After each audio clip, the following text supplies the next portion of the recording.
Oy guys, welcome back again mga Boss Lods dito sa ating Cruise Mac channel. At ngayon ituturo ko na sa inyo yung ating freelance saga na auto-typing. Okay, automate siya, wala ang gagawin. Okay, siya nang bahala magta-type para sa atin. Okay, so sa mga hindi nakakalam, ang freelance Sage ay syempre ito yung mga typing coding, type to earn na web app. Available yan sa ating browser.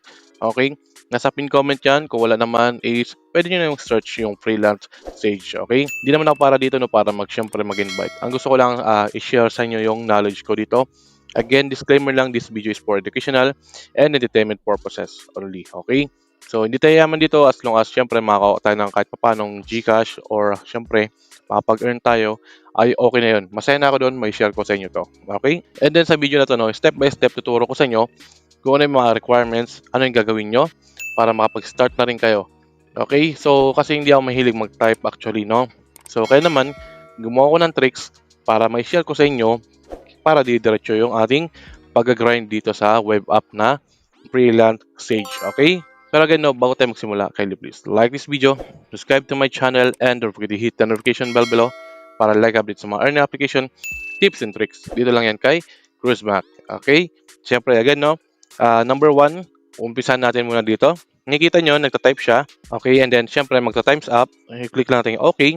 And then, meron tayong mga points. Yung points ito ay convertible siya into syempre Gcash kapag na-meet natin yung requirements. Okay, nakikita nyo naman sa ating screenshot, yun ang requirements natin dito sa ating pag-auto-type. Okay, and then auto-spelling guys, no? Meron yun, kasunod din dito sa ating video. Ipapakita ko rin sa inyo yun. Alright, so first thing to do, no, ang kailangan lang natin muna dito is mag-download muna tayo ng Firefox na browser. Okay, ito yung browser na kailangan natin kasi nga gagamit tayo ng bookmark na snippet dito or code para ma-run natin or ma-execute. Okay? Yung ginawa ko dito. And then, syempre, i-share ko sa inyo. Okay? Nasa party yan, nasa pin comment yan, yung ating TG, yung group natin dyan. Syempre, sama kayo para makita nyo kung saan natin nakalagay yung ating ilalagay dito na snippet. Okay? And then, kapag na-install nyo na itong ating Firefox, i-click natin yung open natin. Okay? So, mapupunta tayo dito sa ating browser. Okay? From start, no? Ilagay natin dito. Punta tayo sa my Google. Okay? So, step by step to, no? Para sa mga newbie, sa mga beginner, papakita ko sa inyo. Okay? Pag nandito sa Google, ilagay natin dito yung freelance saga or freelance Sage. Okay? So, yan. I-click natin yan. Make sure, no, mag-login kayo. Kasi kung di kayo nakapag-login using your Gmail or something like that, ay hindi siyempre madadagdagan yung points nyo sa account nyo. Okay? Pero for this video tutorial, guys, no, ang gagawin ko muna dito is, syempre, mag-log out muna ako. Okay, i-demo ko muna sa inyo. Okay, and then kapag dating nyo, nakapag-login kayo, ay meron tayong typing test. Okay, click nyo lang yung typing test na yan. And then dito, no, pagdating natin dito guys, no, meron tayong start game. Okay, yung start game na yan, ay i-click natin yan. Pero bago tayo mag-start game guys, no, ang gagawin muna natin is mag-open tayo ng open new tab. Okay, for example, this one, no, click natin. Lagyan natin dito is google.com muna. Okay, lagyan natin dito google.com. Yan. Cancel natin yan. And then, wait nyo lang. And then, dito sa may baba guys, no? Sa baba. Click nyo yung add. Okay, click nyo yung add na yan. Ito, this one. Press nyo lang yung add na yan. And then, pumunta kayo dun sa may bookmark nyo ulit. Okay, bookmarks. Click nyo yan. And then, dito guys, no, nakikita nyo, naka-ready na yung mga auto-spell ko and then auto-type. And then, ending sa Google guys, no? I-bite nyo to. I-edit nyo muna yan. Yan, click natin. Kayo nang bahala dyan kung ano ilagay nyo. For example, ilalagay natin dito, freelance Sage. Okay? So, nag-auto space siya. Auto-type. Yan, auto-type. Something like that. Okay? And then, sa URL, ilagay nyo muna dito kahit hash muna. Okay? And then, i-save nyo muna. I-back muna natin para ma-save. Okay? Okay, hindi siya nag-save. Ulitin natin. Ba't ganun? Lagyan natin dito, something. Test muna. Okay, test. Siguro dapat valid na URL. Okay, so ilagay muna natin dito is something like na google.com. Okay, so i-buy natin to guys na ilalagay natin yung snippet natin dito. Okay, ilagay natin google.com. So ginawa ko na muna siyang test and then hayaan nyo muna yung link pala dyan. Okay, so as is muna siya yan. And then back tayo. Alright, and then back muna tayo. Balik tayo sa ating freelance Sage. Okay, kapag balik natin dito, yung code na ibibigay ko snippet, nasa party natin yan, nasa TG yan. Okay, bago yun, updated. working yon, i-check nyo na doon. Mag-join kayo doon, syempre mag-react naman kayo kahit paano. Para naman, kahit paano may credits naman ako, pinag-araban natin yung code natin dyan. And then, let's say nakapin nyo na yung code natin dito. Okay, babalik kayo sa bookmark nyo. Okay, bookmarks. And then, i-click natin to, edit natin yan. Okay, burahin natin yung link dito. Make sure malinis yan ha. Okay, click natin close or X doon. And then, yung code na binigay ko, ay i-paste nyo dyan. Okay, nakita nyo? Meron tayong test and then meron tayong link. Yung link dito, yung code na binigay ko. Nasa party natin yan.